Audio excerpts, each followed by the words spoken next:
partager et à t'abonner avec la petite cloche de notification pour ne rien louper. Et moi, sans plus tarder, je te souhaite une très très belle nuit et une très très bonne relaxation. Relaxation. L'histoire que je vais te raconter ce soir s'appelle Le dernier train de minuit. Tu es prêt?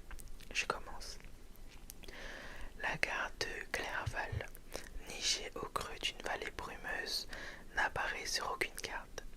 Ses quais sont vides le jour, ses guichets sont fermés.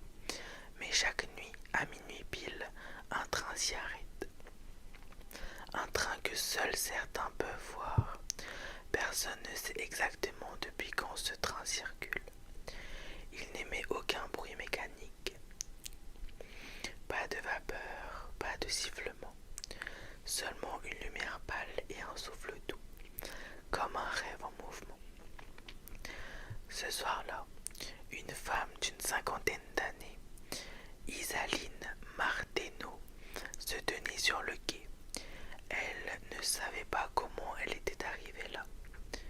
Elle portait une robe simple, un manteau de laine et tenait une vieille valise brune qu'elle ne se souvenait pas avoir préparée. Le train s'arrêta devant elle sans un mot, sans un bruit. La porte s'ouvrit.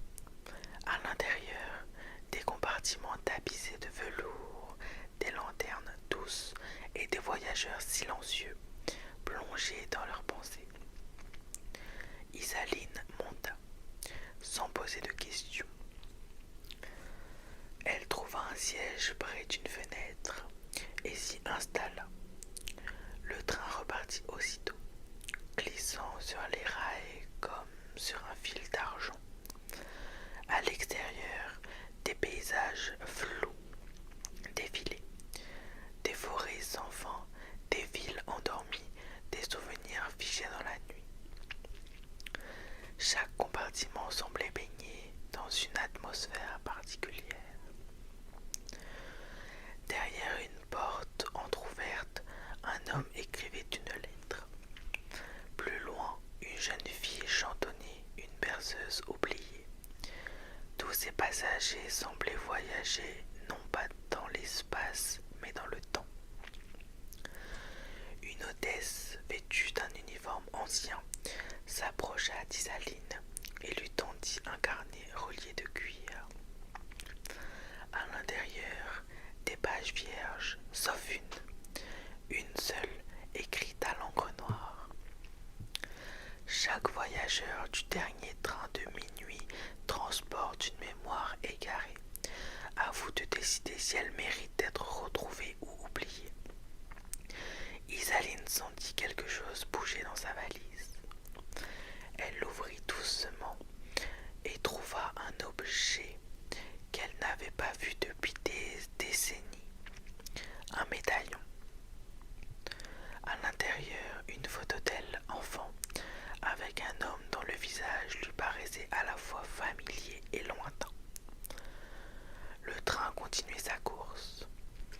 Isaline comprit que ce voyage n'était pas une fuite, mais une rencontre avec elle-même, avec ce qu'elle avait choisi d'enterrer. Et quand le train s'arrêta de nouveau dans une gare tout aussi inconnue, elle descendit, légère. Elle avait fait la paix, pas avec le passé, non, mais avec le silence qu'elle avait laissé derrière elle. C'est la fin de cette petite histoire. J'espère qu'elle t'aura plu, Si c'est le cas, n'hésite pas à liker, commenter, partager et à commenter. Et aussi, si tu aimes ce genre d'histoire, n'hésite pas à aller retrouver ma chaîne secondaire Kesha ASMR. Si tu ne sais pas comment elle s'écrit, le nom de la chaîne sera en commentaire épinglé. Et moi sur ce, je te fais plein de gros bisous. Et je te dis à la prochaine.